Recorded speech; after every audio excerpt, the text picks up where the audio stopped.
Bonjour à tous ceux qui sont présents à ce stade-là.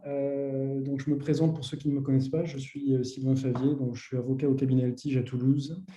Et j'interviens essentiellement sur tout ce qui est capital investissement, M&A, et donc sur des activités que l'on qualifie aujourd'hui dans un anglicisme qui est plus ou moins de bonne aloi, mais c'est le terme un petit peu consacré, c'est-à-dire on parle de restructuring.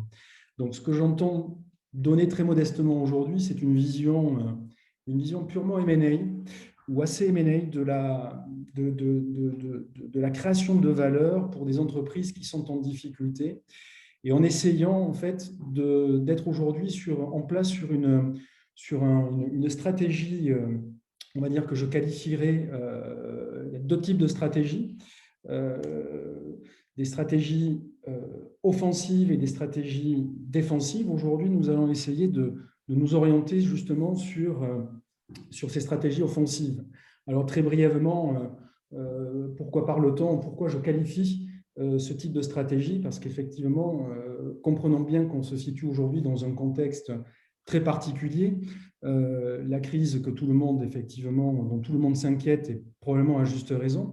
Mais aujourd'hui, en l'état actuel des choses, et les professionnels que nous sommes, avocats, mais également les administrateurs judiciaires qui sont au premier rang, concernés également par ce type de sujet, constatent une chose, c'est que aujourd'hui, avec les aides qui ont été accordées par l'État, que ce soit effectivement toutes les aides fiscales, sociales, et puis le recours abondant au PGE, eh bien aujourd'hui, on se retrouve dans une situation où les entreprises sont sous perfusion.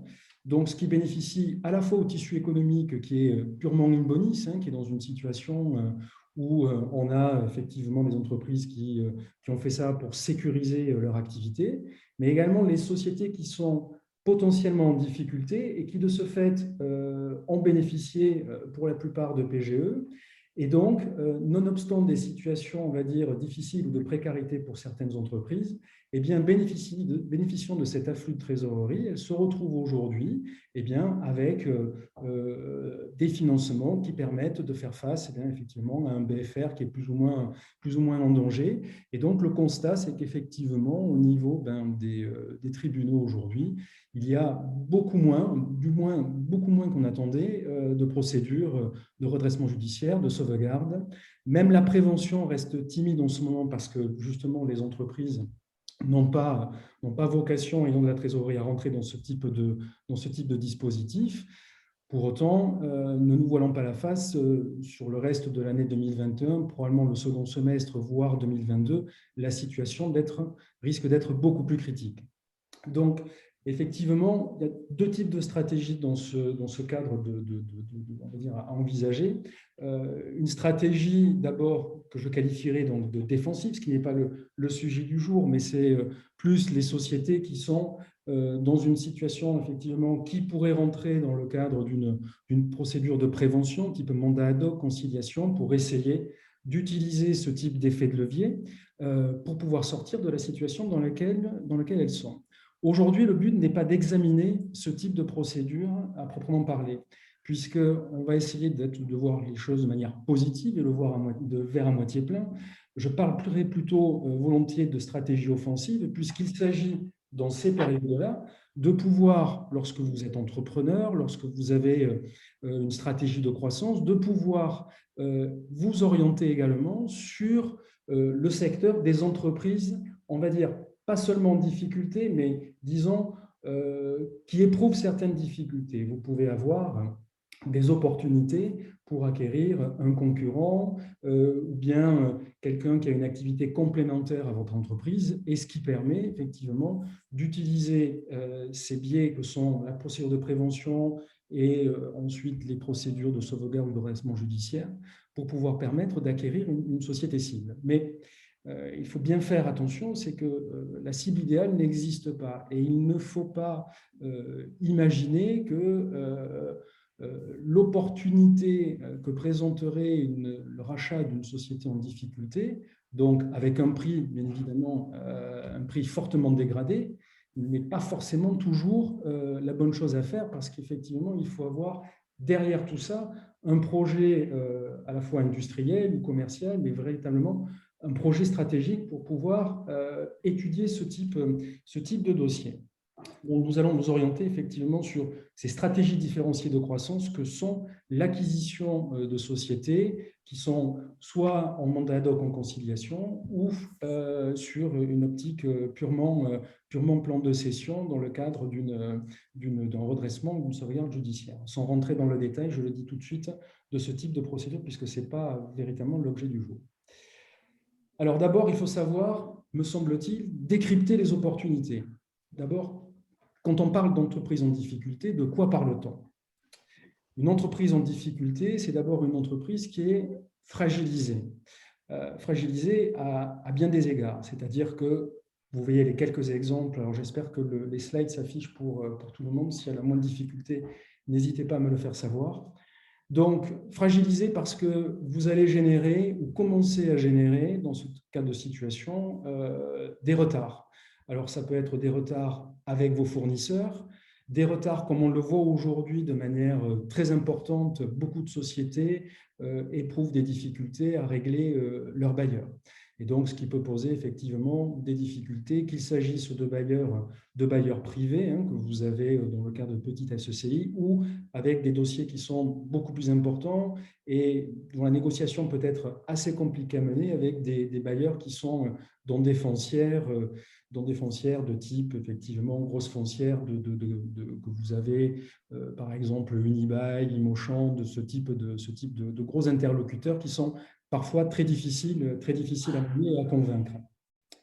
Vous pouvez ici également générer alors, du passif social et fiscal, mais je viens un petit peu le tempérer parce qu'aujourd'hui, générer du passif public n'est pas forcément une mauvaise chose dans une situation de difficulté parce qu'il s'agit dans ce cadre-là de pouvoir bénéficier virtuellement, dégager de la trésorerie. Alors je l'appelle un petit peu virtuel parce qu'effectivement, à un moment donné, il faudra bien pouvoir régler ce passif, mais aujourd'hui, il y a des outils. Typiquement, vous pouvez envisager, notamment sur les parts patronales avec les URSSAF, de pouvoir étaler les paiements de la part patronale sur une durée très significative, qui peut aller jusqu'à 24, 36 mois. Mais voilà, ce sont des choses qu'il faut pouvoir utiliser. Mais nonobstant cet aspect-là, il est important de pouvoir aussi anticiper cet aspect et se rendre compte qu'une société peut aussi éprouver des difficultés au niveau des créanciers publics.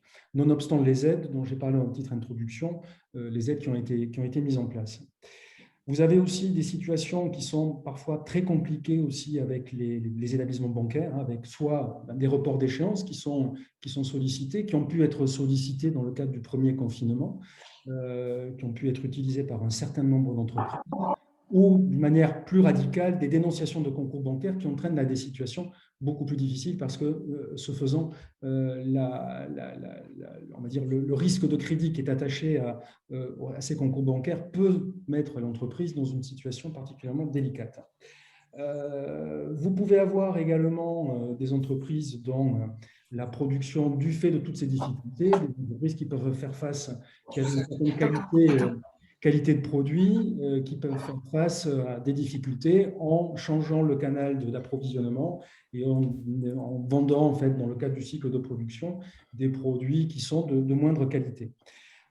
Des entreprises fragilisées, c'est aussi des entreprises, alors on a énormément d'opérations de haut de bilan en France et certaines qui peuvent se retrouver dans des situations difficiles pour plusieurs raisons, parce que l'endettement est très fort, les attendus par rapport effectivement au business plan ne sont pas là.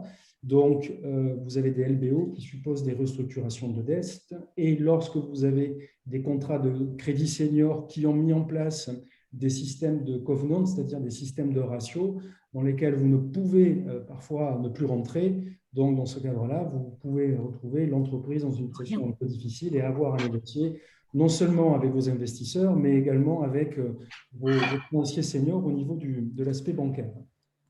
Et puis, quelque chose de plus général, mais qui est une simple observation, c'est que quand une entreprise est en difficulté, vous avez un personnel qui est démotivé, vous avez une image parfois de la société qui se dégrade, et c'est quelque chose qu'il faut effectivement avoir bien à l'esprit. Donc, quand vous êtes repreneur, quand vous avez ciblé une entreprise, ce qui est important par rapport à ces critères-là, c'est l'importance des audits. On y reviendra dans la deuxième partie, mais il faut bien avoir à l'esprit que vous êtes dans une situation qui est particulière. Quand vous faites l'acquisition d'une société qui est qualifiée en difficulté, dans son acception la plus large, eh bien, l'accès à l'information n'est pas toujours aisé. D'accord. Ce n'est pas comme dans une session de gré à gré où vous êtes en négo, où vous avez un processus qui est mené par une banque d'affaires, vous avez accès à data rooms qui sont très complets. Là, vous devez aller plus à la recherche d'informations. Les administrateurs judiciaires sont généralement là pour initier les data rooms, mais n'ont pas forcément toujours des informations à donner qui sont plus ou moins de qualité, bien souvent, parce que si une société aussi est en difficulté, vous avez une situation d'information qui peut être retenue. Vous avez aussi contrat de confidentialité sur certains aspects. Donc, l'accès à l'information est un peu compliqué. Excusez-moi, alors si vous pouviez peut-être couper les micros pour ceux qui les ont ouverts, ce serait plus facile, peut-être pour ce que j'entends. J'ai un petit écho en parlant, donc merci à vous. Donc, je reboucle l'importance donc des audits. Ensuite, une entreprise en difficulté, c'est aussi un constat, c'est une entreprise qui peut ne pas toujours être sauvée. Pour de multiples raisons, pour des raisons purement de marché, parce que vous pouvez vous retrouver dans une situation dans laquelle la société est en complète rupture technologique, initiée par un concurrent notamment, ou par une société étrangère. Voilà. Donc, à partir du moment où vous avez une propriété intellectuelle qui n'est plus performante, là aussi, ce sont les audits qui vont déterminer pour vous les points de vigilance à avoir, donc, et d'identifier cette rupture technologique ou bien une ubérisation du secteur d'activité. On le voit, typiquement le secteur des transports aujourd'hui a été ubérisé, vous avez aussi le secteur du logement qui a été ubérisé avec Airbnb, etc. Vous avez pas mal de secteurs et je pense qu'on est au début de cette voie d'ubérisation. Donc, ce qui suppose pour chaque entreprise de pouvoir rebondir, connaître son marché, identifier les points de force et les points de faiblesse. Mais en toute hypothèse, il faut pouvoir identifier cette situation-là. Au-delà du positionnement sur le marché, c'est la santé financière de la société qui peut aussi être irrémédiablement compromise. Alors, pour de multiples raisons, là, vous avez quelques exemples très généraux, mais dans lesquels on peut affiner, mais vous avez, au-delà de la perte du chiffre d'affaires et de la désaffection du marché, eh bien, l'impasse de trésorerie qui fait effectivement le lien avec les difficultés, par exemple, que vous pouvez éprouver avec vos partenaires bancaires, avec la dénonciation des concours, et donc vous retrouvez sur une situation de trésorerie si tendue que vous n'avez pas d'autre, que l'entreprise n'a pas d'autre solution que d'ouvrir par exemple une procédure collective, que ce soit une sauvegarde ou un redressement judiciaire. Ensuite, également, il faut pouvoir identifier les actifs d'une entreprise. Parce que typiquement, vous avez des sociétés pour lesquelles le retournement sera impossible du fait notamment que les actifs sont fortement dégradés, que la restructuration soit impossible. Alors typiquement, à titre d'exemple, vous avez beaucoup d'entreprises qui ont basé leur modèle il y a un certain nombre d'années sur du développement dans des centres commerciaux. Et dans les centres commerciaux, vous avez des loyers qui sont très, très élevés. Donc, à partir du moment où vous avez une situation de commercial qui commence à être fragilisée, les actifs sur les centres commerciaux, on le voit, certains se retrouvent avec énormément de cellules à disposition pour être loués.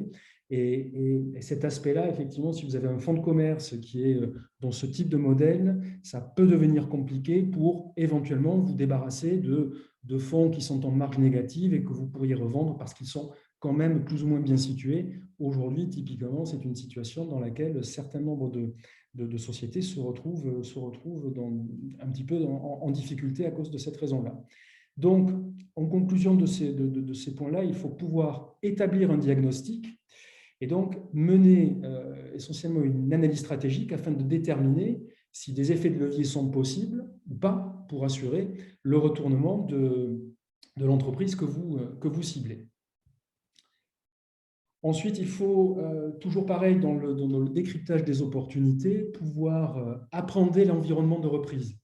Alors, appréhender l'environnement de reprise, c'est dans deux phases. La première phase, c'est la phase de prévention dont je parlais, le mandat ad hoc, la conciliation. Alors, ce sont des phases qui sont, pour le mandat ad hoc, de la négo pure et dure. C'est donc des procédures, je le rappelle, très confidentielles qui permettent de trouver des solutions avec des créanciers qui sont certains appelés et d'autres pas. Vous pouvez, par exemple, dans un mandat ad hoc, attraire aux discussions les créanciers publics et les créanciers bancaires et laisser à côté, par exemple, les bailleurs de votre groupe de société.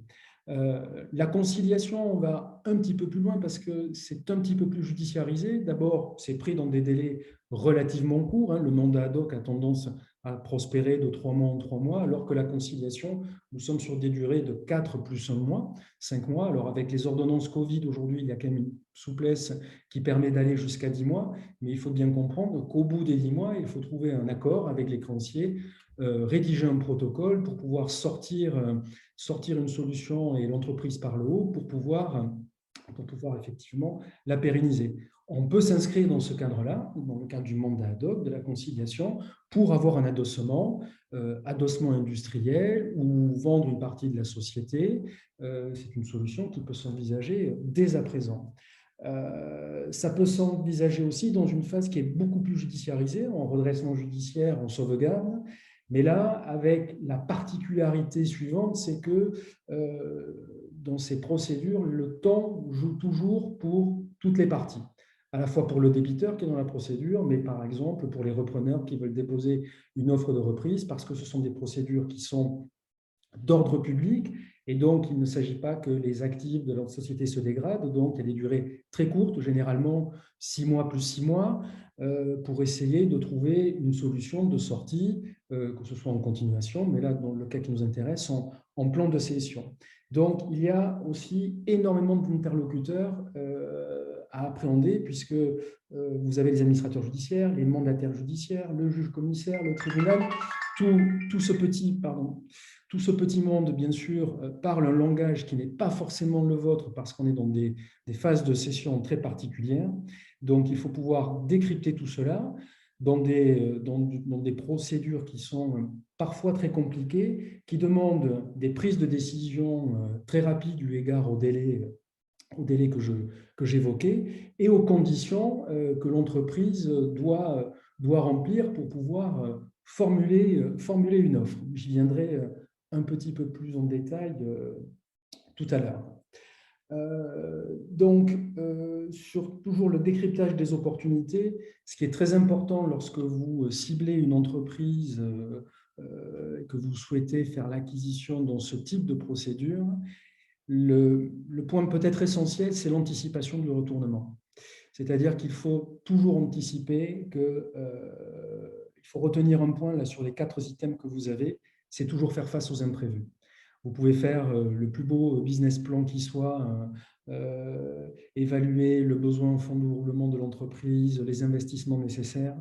Il faut toujours pouvoir faire face aux imprévus, et ce d'autant plus quand vous reprenez, j'y viendrai tout à l'heure, simplement des actifs, par exemple en redressement judiciaire, et dans lequel vous pouvez vous retrouver avec une situation très compliquée, avec des fournisseurs qui vous lâchent, vous ne pouvez pas refaire le lien avec les fournisseurs historiques, il faut retrouver un canal de distribution ou d'approvisionnement, et donc tout est à rebâtir, et cet imprévu suppose d'avoir un trésor de guerre suffisant pour pouvoir faire face justement à ces imprévus.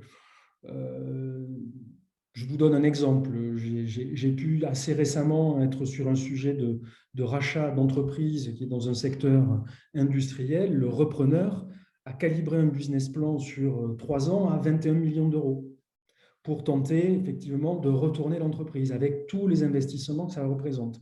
Donc, c'est une enveloppe qu'il a consacrée. Il espère bien évidemment, vous vous en doutez, mettre beaucoup moins, mais voilà, je crois qu'il faut toujours avoir la modestie de savoir que ce type de reprise est toujours très complexe et qu'il faut donc faire preuve d'une anticipation d'un point de vue financier vraiment très importante.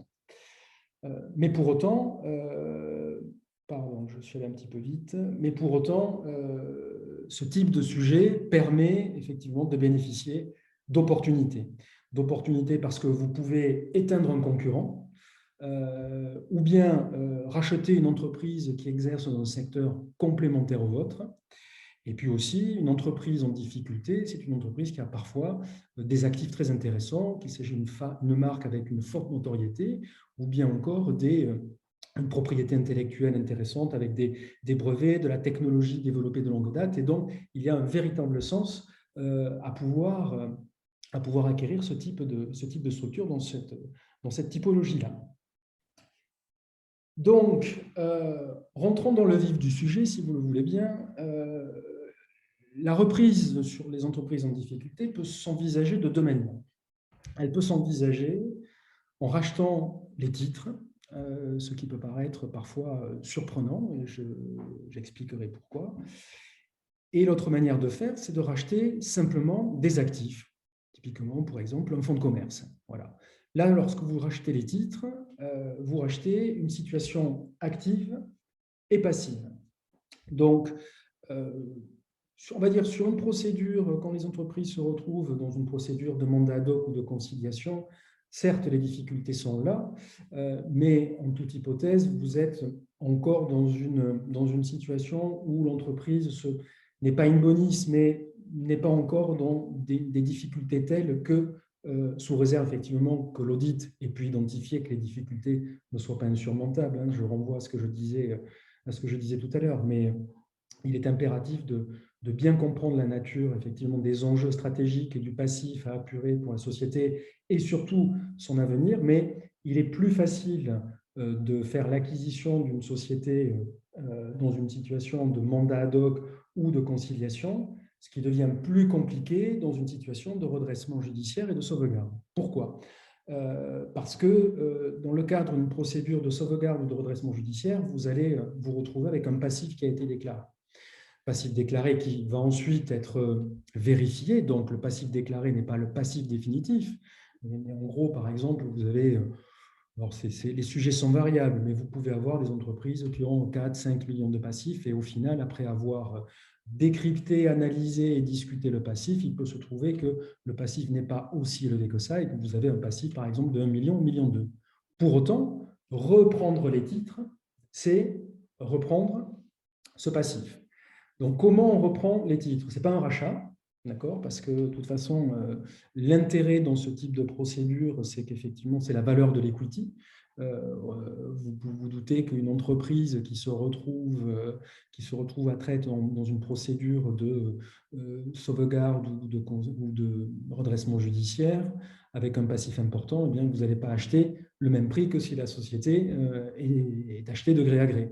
Donc, en général, la valeur est une non-valeur. C'est de savoir ce que l'on va proposer pour payer le passif, pour pouvoir acquérir les titres de la société qui se fait la plupart du temps, le plus souvent, hein, moi je n'ai jamais vu d'autre manière de procéder, par voie d'augmentation de capital. Ce qui induit un effet dilutif nécessairement par soit les actionnaires historiques ou le management en place, hein, c'est-à-dire qu'effectivement, s'ils avaient 100% de la société juste avant l'ouverture de la procédure, vous faites un adossement industriel pour bénéficier d'une sortie par le haut sur un plan de cession, eh bien, ces personnes-là se retrouveront diluées à 5 ou 10%. Et là encore, les chiffres que je vous annonce, c'est du vécu pour avoir assisté il y a de cela quelque temps une entreprise dans le cadre d'un adossement industriel sur un plan de sauvegarde. Les actionnaires historiques se sont retrouvés dilués à hauteur de 10%. Voilà. Et encore parce qu'effectivement, il y avait tout un schéma de négociation et puis bon, après de relution éventuelle dans le cadre de la structuration du deal. Mais voilà, il faut bien comprendre que l'objectif, c'est effectivement d'apurer le passif. Donc, cette manière-là, enfin, de structurer ces deals, c'est de bien comprendre Comment ça fonctionne? Parce que vous allez rentrer dans une négociation avec les créanciers. Parce que, par exemple, vous avez identifié un passif de 1,2 million, mais vous savez que vous, dans le cadre de votre projet, vous ne pouvez pas accorder plus de 500 000 euros sur le passif. Donc, tout le travail qu'il va y avoir à faire par rapport à cette situation, c'est de pouvoir négocier avec les créanciers des remises partielles ou des abandons. En contrepartie de quoi, eh bien, on sera en mesure de payer le passif plus rapidement, sur une durée très courte, pour sortir la société dans le cadre de la situation dans laquelle elle est. Tout ça, c'est une condition à la reprise, hein. Je l'ai écrit juste en dessous. Vous conditionnez la reprise effectivement à des abattements à obtenir de la part des créanciers, des remises de dettes, et tout ce travail n'est évidemment pas à minimiser dans des délais, encore une fois, qui sont très courts. N'oublions pas qu'on a, en principe, alors on peut pousser 6 mois de plus, mais gardez à l'esprit que sur des procédures de RJ et de sauvegarde judiciaire, vous avez 12 mois de délai, donc ce sont des délais qui sont parfois très très court, le temps que vous puissiez éventuellement identifier qu'il y a eu des publications pour identifier une société qui pourrait faire l'objet d'une reprise par vos soins. Ensuite, le délai d'action est très court pour à la fois constituer l'équipe qui va assurer les audits d'un point de vue juridique, qui va assurer la structuration financière du deal et mener en même temps toute la négociation avec les créanciers. C'est un travail de longue haleine, mais qui doit être pris dans un temps très court. Donc, voilà, il faut pouvoir identifier ces points. Il faut aussi penser que dans le cadre de certains dossiers, vous pouvez, alors au risque d'en choquer certains, mais vous pouvez restructurer les entreprises avec l'aide des AGS qui peuvent financer des indemnités de licenciement. Alors ça, c'est possible sur des procédures très judiciarisées de type redressement judiciaire. Ce n'est pas possible dans le cadre des procédures de prévention.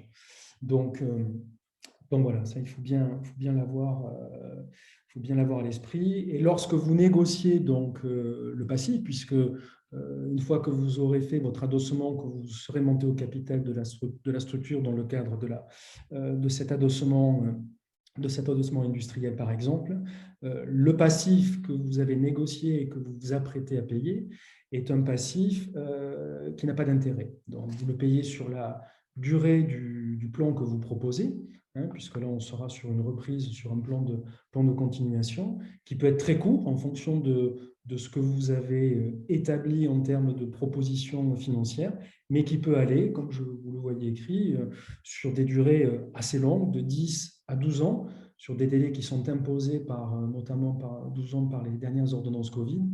Mais pour certains créanciers acceptants, vous pouvez avoir des délais plus longs, alors notamment sur des secteurs particuliers avec des cycles de production très longs ou alors des cycles de maturité très longs dans le cadre, par exemple, d'activités sur du photovoltaïque, sur de l'éolien. On peut trouver des délais qui peuvent aller jusqu'à 15, 18, voire 20 ans, voilà, avec certains créanciers particuliers. Donc, les avantages sur des opérations de reprise de titres,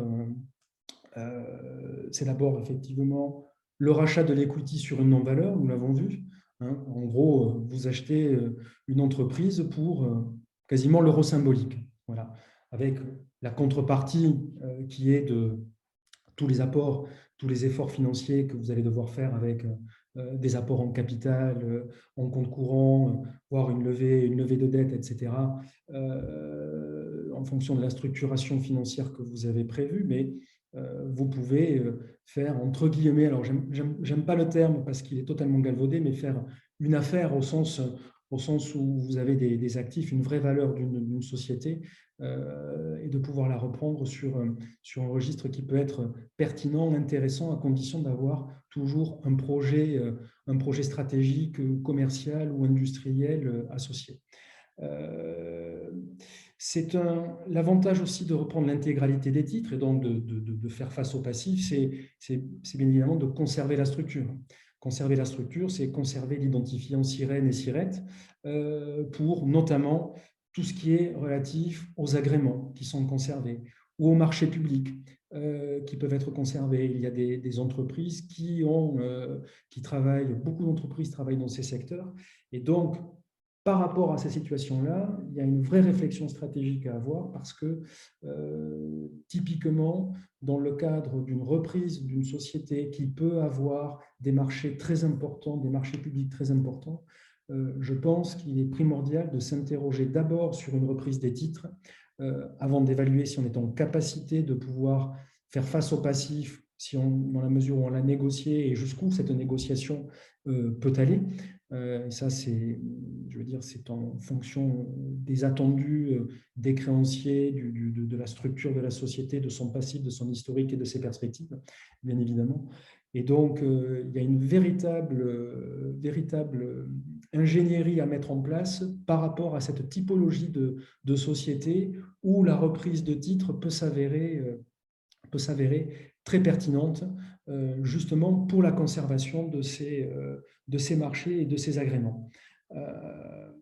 Les inconvénients, nous l'avons vu, c'est la reprise du passif. Ça, c'est un élément fondamental. Vous ne pouvez pas reprendre les titres d'une société qui est en difficulté et faire abstraction du passif et dire « je ne veux pas reprendre le passif ». Ça ne fonctionne pas. Ça fonctionne dans l'étape que je décrirai, sur laquelle je viendrai tout à l'heure. Donc, reprendre le passif qui induit donc la négociation. Et les négociations ne sont pas toujours faciles à mener parce que vous avez beaucoup d'acteurs, parce que vous avez identifié un certain nombre avec les déclarations de passifs, vous avez beaucoup de créanciers qui sont identifiés. Et donc, il faut pouvoir cibler les créanciers les plus importants pour essayer d'obtenir des accords de leur part sur une réduction substantielle du passif. Et donc, ces discussions-là ne sont pas toujours faciles à mener. Ce sont des processus concurrentiels. Ça, c'est très important. Quelle que soit la situation, il est rare de se retrouver dans le cadre du chemin critique à être tout seul. Ça reste extrêmement rare. Justement, quand vous avez des sociétés, et plus les sociétés seront intéressantes, plus vous aurez de candidats à la reprise avec, alors, c'est pas un cas d'école, hein, c'est voilà, en général, sur des entreprises assez intéressantes, vous avez toujours en première ligne, vous avez à peu près 6, 7, 8 candidats, avec ensuite un petit peu une stratégie de l'entonnoir, avec certains qui estiment que le projet ne sera pas pertinent pour se retrouver in fine avec 2 ou 3 candidats, ce qui permet, vous vous en doutez, à la fois aux organes de la procédure, que sont les administrateurs, les mandataires, mais également les tribunaux, de pouvoir un petit peu... Alors, on n'est pas dans un processus d'enchère, mais on a tendance à mettre effectivement les gens en concurrence pour permettre de relever au mieux l'offre, d'apurer le plus le passif. Et puis, surtout, et j'y viendrai dans la seconde partie, mais c'est tout aussi valable sur les reprises des titres, c'est aujourd'hui la sauvegarde de l'emploi. Il y a une véritable... Alors, c'est vrai depuis un certain nombre d'années, mais aujourd'hui, il y a une véritable prise de conscience de la part des tribunaux pour sauver le maximum de sociétés et essayer de sauver le maximum d'emplois. Mais j'y reviendrai sur la stratégie de reprise des actifs qui sont plus sensibles par rapport à ce dispositif sur le maintien de l'emploi. Toujours anticiper, bien sûr, les aléas de la reprise, hein, ça j'en ai parlé, et le besoin en financement, ça c'est un point qui est pour moi capital, parce que souvent, et on a pas mal d'exemples hein, de plans de reprise qui se sont mal passés, qui n'ont pas été suffisamment bien anticipés. Et comprenez bien une chose, vis-à-vis des tribunaux de commerce en France, ont une horreur manifeste de revoir les entreprises qui sont venues devant elles en procédure, de les revoir 2 ou 3 ans après. Donc, ils sont excessivement exigeants sur justement les garanties qui sont données en termes d'apport, de caution, d'apport en compte courant, de lettres de confort, que ce soit par un groupe bancaire, par des partenaires bancaires ou lettres de confort d'une société mère. C'est quelque chose qui est très important et qui est âprement regardé au même titre que le niveau de l'emploi pour justement effectivement avoir un niveau de financement qui soit suffisant pour pouvoir permettre à la société de pérenniser. Mais aussi, ce qui est important, et souvent, moi, c'est une des premières choses que je dis, hein, je parle effectivement de ces inconvénients-là, c'est que la cession ou l'adossement dans le cadre d'une reprise et d'un plan de continuation dans une reprise de titres, mais c'est la même chose sur un rachat d'actifs, c'est une cession sans garantie. C'est-à-dire que vous n'êtes pas dans un schéma d'acquisition open bid ou de gré à gré dans lequel vous allez pouvoir négocier la garantie de passif avec votre cédant. Non, là, ça ne fonctionne pas de la même manière. C'est plus du tout la même chose. Vous auditez, c'est de votre responsabilité, vous quantifiez votre risque, votre besoin, et vous faites une acquisition sans aucune garantie. Voilà, ça c'est un point qui est très, très important. Personne ne vous garantira, que ce soit le chef d'entreprise qui vous suivra ou ne vous suivra pas dans le cadre de cet adossement, ou bien les organes de la procédure, personne ne garantira un passif ou une aggravation de passif. Alors, l'aggravation du passif, ça reste somme toute excessivement rare puisque tout aura été déclaré à la procédure. Donc, il n'y a en principe pas de mauvaise surprise à ce niveau. Deuxième stratégie pour reprendre une entreprise en difficulté, c'est la reprise des actifs, c'est-à-dire la reprise d'une branche autonome d'activité ou, plus simplement, rachat d'un fonds de commerce. Ce qui est à la fois vrai et pas vrai, hein, c'est juste pour donner une coloration. Donc, lorsque vous reprenez des actifs, je pense que ça doit résonner pour vous. Vous ne reprenez pas de passif. C'est justement le but de la manœuvre. On va se retrouver là dans une situation typiquement en redressement judiciaire sur lequel l'entreprise, impossible de reprendre les titres de la société avec un passif qui est démesuré, impossible de faire face à tout ce passif. Donc, c'est inenvisageable de reprendre des titres. En revanche, vous pouvez reprendre les seuls actifs de l'entreprise que vous aurez ciblés. Et dans ce cas-là, vous allez construire une offre de reprise autour de cette reprise d'actifs. Alors, cette construction d'offre de reprise, bien évidemment, elle suppose trois critères qui sont aujourd'hui très importants. Et à la limite, le premier, alors bien évidemment, il reste toujours d'actualité, mais ce n'est pas le critère fondamental. Alors, ça n'engage peut-être que moi, hein. Certains j'accepte la contradiction, hein. Je suis comme Montaigne, je m'enrichis de la contradiction, mais aujourd'hui, le prix à donner aux actifs pour payer les créanciers n'est pas l'élément, on va dire, fondamental de choix, le critère de choix, alors que l'on pense toujours pour la société qui va proposer un prix à la barre du tribunal, effectivement, qu'est-ce que je dois mettre? Alors, je dois mettre un prix très bas ou alors un prix raisonnable. Quel est le critère?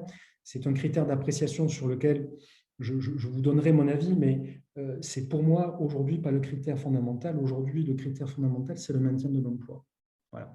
C'est quelque chose qui est très important.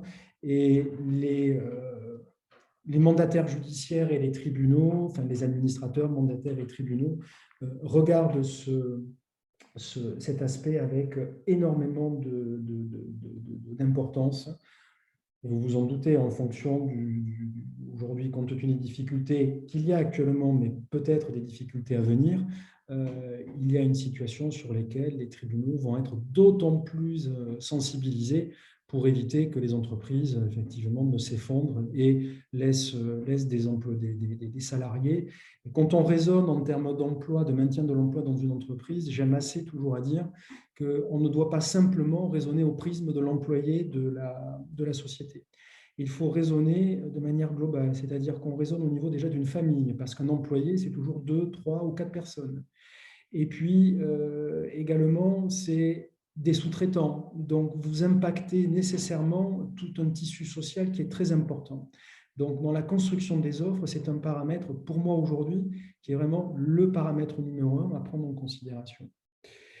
Le troisième paramètre, ce sont les garanties d'exécution au vu de la pérennisation de l'activité. Je le disais tout à l'heure, je prenais l'exemple de la société ayant calibré son BP de l'ordre de 21 millions d'euros. Eh bien, c'est ça. C'est quelle garantie je vais apporter pour restructurer l'entreprise, redonner de l'oxygène et pérenniser l'activité.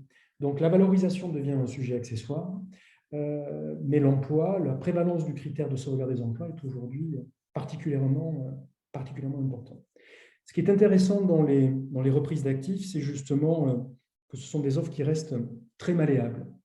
à savoir que vous pouvez très bien avoir, par exemple, dans une société, vous allez avoir une branche fabrication, une branche distribution. Typiquement, on a ce type de sujet dans le retail. Vous avez des sociétés qui ont une usine qui va faire la fabrication des vêtements. Alors, je grossis volontairement le trait, hein, ce n'est pas aussi simple que ça.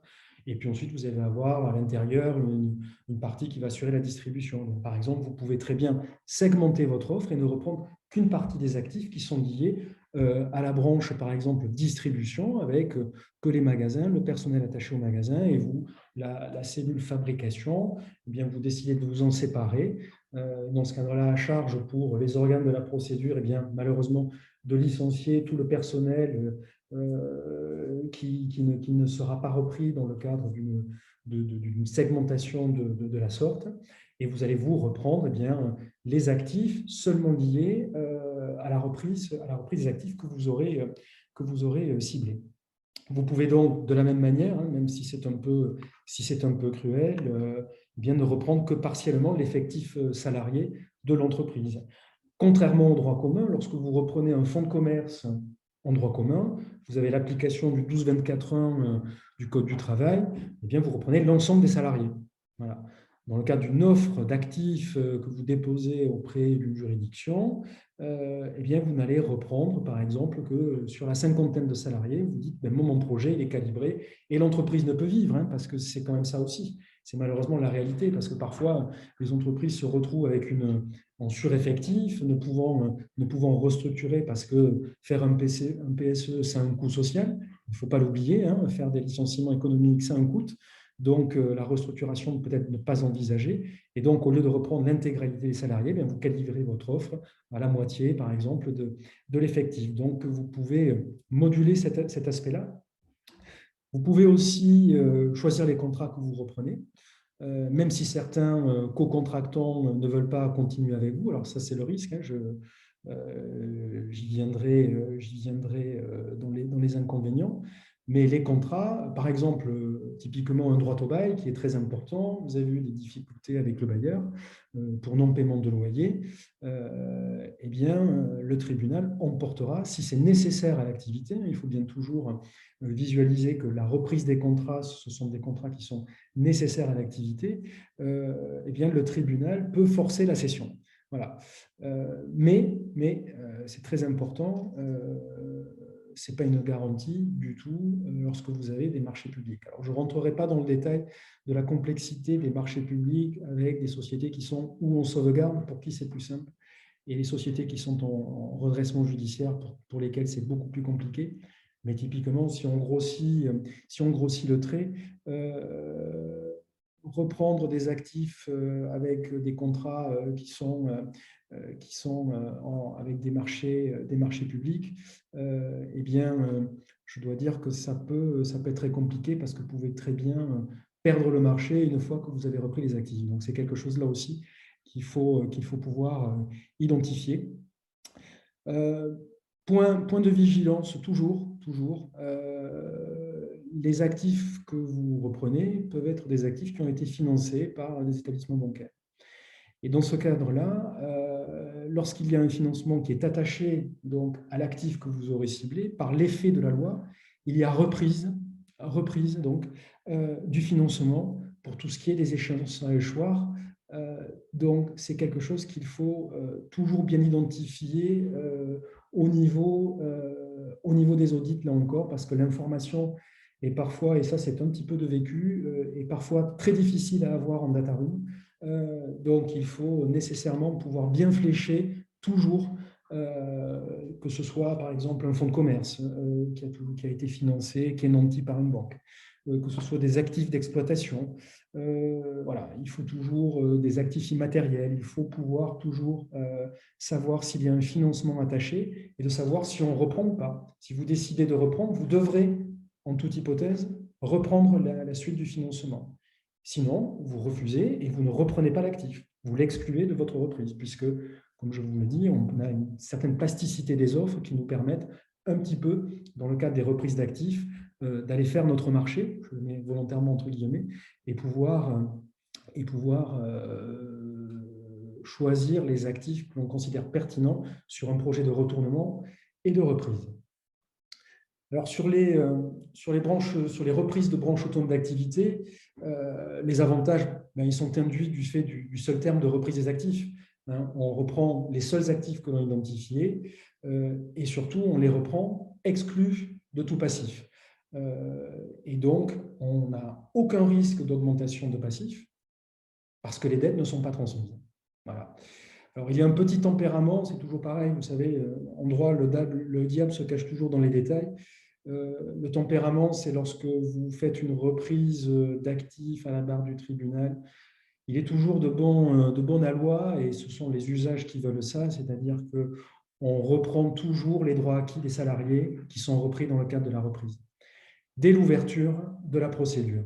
Typiquement, tous les droits à congé, les RTT, dont les salariés bénéficient à compter de l'ouverture de la procédure collective. Il est bien vu, il est toujours bien vu et toujours poussé dans le cadre de la communication que font les administrateurs judiciaires dans la présentation des offres, parce qu'en général, ils vous présentent une espèce de cadre juridique, un corpus de règles à la fois juridiques et d'usage, dont ce principe fait partie. Il est toujours très bien vu de reprendre les droits acquis des salariés. Alors, vous pouvez choisir de ne pas le faire, parce que vous êtes libre pour présenter votre offre de le faire ou de ne pas le faire, mais il faut dire qu'aujourd'hui, c'est quelque chose qui est particulièrement bien vu. Voilà. Sur les inconvénients, on l'a vu, ça, on reboucle un petit peu avec ce que je disais au titre de l'adossement avec une reprise de titre. C'est une cession sans aucune garantie. C'est assez fondamental. D'où l'importance des audits, on ne le répétera jamais assez. Reprendre une entreprise qui est en difficulté suppose peut-être tout autant, si ce n'est plus parfois, d'être très bien armé au niveau des audits et de pouvoir les mener à leur terme. Processus concurrentiel, toujours, qui fait qu'on est avec de nombreux concurrents, des entreprises concurrentes de la nôtre qui vont pouvoir effectivement déposer des offres dans un même temps et donc avec toujours des administrateurs judiciaires qui vont toujours tenter de mener une course aux enchères un petit peu pour essayer de faire remonter les offres par rapport à tous les candidats. Et le point aussi très important, c'est le financement de la reprise. Là, en développant quelques points, bien évidemment, très importants. Financer sa reprise, c'est prendre conscience que le compte client de la société, du débiteur, que j'ai appelé la holdco dans le slide, eh bien, le compte client jusqu'à la reprise reste acquis à la société et la trésorerie qui est attachée bien, lui reste également acquise. Le stock devra toujours être payé à la procédure. Et un point de vigilance tout particulier, c'est dans les processus que l'on va qualifier des processus industriels de fabrication sur du très long terme. Il y a des sujets à ne pas minimiser sur toutes les règles de cut-off, c'est-à-dire comment je vais établir mon partage de valeur entre la procédure collective et ensuite mon repreneur qui va reprendre la suite du business dans le cadre de sa reprise, et donc de pouvoir figer des règles qui seront toujours négociées avec les administrateurs judiciaires, parfois âprement, pour pouvoir mettre en place des règles équilibrées, toujours équilibrées, parce que de la construction des offres et de l'acceptation de l'offre, surtout lorsque vous êtes dans une situation concurrentielle, c'est de pouvoir répondre mieux aux exigences et équilibrer entre le maintien de l'emploi, les garanties financières, ce qui va revenir dans le cadre de la répartition des flux à la procédure collective. C'est quelque chose qu'il faut avoir bien à l'esprit et toujours construire dans son offre de manière équilibrée. Voilà, c'était le dernier point sur cette reprise d'actifs. Alors, il nous reste quelques petites minutes puisqu'on tient l'horaire. Si certains ont des questions ou des observations ou à la limite un partage d'expérience parmi ceux qui sont présents. Je vous en prie, c'est le moment ou jamais. On peut échanger 2-3 petites minutes. Donc, voilà. C'est avec plaisir que je vous écoute à mon tour. Sylvain, rebonjour, c'est Gabriel. Oui, Gabriel. Juste une question par rapport aux salariés, parce que est-ce qu'on peut faire des entretiens avec les salariés avant la reprise ou est-ce qu'on doit choisir les salariés qu'on garde au moment de l'offre? Alors, c'est une très bonne question, Gabriel. En fait, la reprise, quand on prépare une offre de reprise, c'est quelque chose qui est préparé et qui va être généralement présenté à l'entreprise. D'accord? Typiquement, j'ai pour exemple, enfin, quelle que soit la reprise, vous avez, alors bien évidemment, c'est quelque chose, quand vous reprenez un fonds de commerce, par exemple, de fromagerie, vous avez 2-3 salariés, soit vous conservez 1 ou 2 salariés, le contexte de la reprise n'est pas le même que si vous avez comme cible une boîte où vous allez avoir, par exemple, 100-150 salariés, où là, de toute façon, vous avez un CSE et parfois, le plus souvent, des organes de représentation du personnel, des délégués syndicaux. Donc, votre plan de reprise va être présenté au CSE. Et donc, il y a une espèce de grand oral qui est passé entre tous les candidats repreneurs pour exposer vis-à-vis des salariés, parce qu'ils sont entendus par le tribunal et ils émettent un avis sur le projet de reprise. Et bien évidemment, vous vous doutez bien, c'est un projet de reprise qui va pérenniser le plus possible l'entreprise, mais aussi maximiser la reprise du nombre d'emplois. Voilà. Ce qui sera, nous ne voilons pas la face, le nombre sera toujours insuffisant. Mais pour autant, vous avez quand même aujourd'hui des interlocuteurs dans les entreprises qui sont quand même assez déjà bien encadrés, bien entourés, parce qu'un projet de reprise, les CSE sont généralement assistés par des cabinets de conseil, des avocats, qui leur permettent d'avoir une lecture précise d'un environnement économique de reprise. Et puis, comme ça, ils ont la possibilité de pouvoir comprendre, lors de cette entrevue avec les candidats repreneurs, de pouvoir comprendre quel est le projet, le nombre d'emplois qui sont sauvés et poser toutes les questions qu'ils désirent poser aux repreneurs. Alors, pour répondre in fine à ta question, Gabriel, non, il n'y a pas d'entretien individuel qui est prévu, mais c'est plus un projet global qui est présenté avec une reprise d'effectifs qui n'est pas ciblée. Quand on reprend des salariés dans un plan de reprise, dans un plan de cession, ils ne sont pas nommément désignés, on désigne les postes. On ne vit, c'est complètement anonymisé, on reprend des postes. Donc, voilà, il n'y a pas d'entretien donc individuel avec l'ensemble des salariés. Voilà, j'espère avoir répondu à la question. Juste pour compléter, est-ce que derrière, donc on est une fois qu'on a choisi les postes qu'on gardait, est-ce qu'on a un délai après la reprise pour faire les licenciements ou comment c'est dans l'opérationnel? Alors, faire des licenciements alors qu'ils ont été faits en amont en préparation du plan de cession, là, c'est très compliqué. C'est très compliqué dans une reprise. Et là, nécessairement, c'est quelque chose qu'il ne faut pas envisager. C'est-à-dire qu'il faut calibrer son offre de reprise avec le nombre de salariés qu'on est en capacité de pouvoir conserver. Okay. Sinon, ça ne fonctionne pas. Ça fonctionne pas. Là, c'est se tirer une balle dans le pied vis-à-vis. Parce qu'il faut bien comprendre, un plan de reprise, alors déjà, quand on reprend des actifs, le tribunal prononce toujours une incessibilité des actifs pendant une période de 2 années. D'accord? Donc, on reste sous l'œil bienveillant de la juridiction, l'administrateur aussi judiciaire, le mandataire un petit peu. Tout ce petit monde va quand même pouvoir, de manière détournée, pas officiellement, mais rester plus ou moins informé en fonction des informations qu'ils reçoivent sur la poursuite d'activité. Donc, il ne faut pas oublier ça. Donc, reprendre des salariés, on calibre son offre avant le reprise, mais surtout pas envisager des licenciements post-reprise. Surtout pas. Surtout pas. Ouais.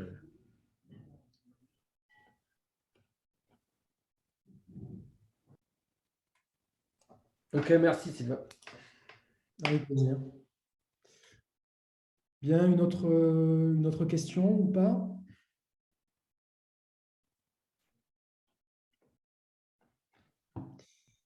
Bien, mais si pas d'autres questions, je vous propose de nous arrêter là. Merci à ceux qui ont pu se libérer.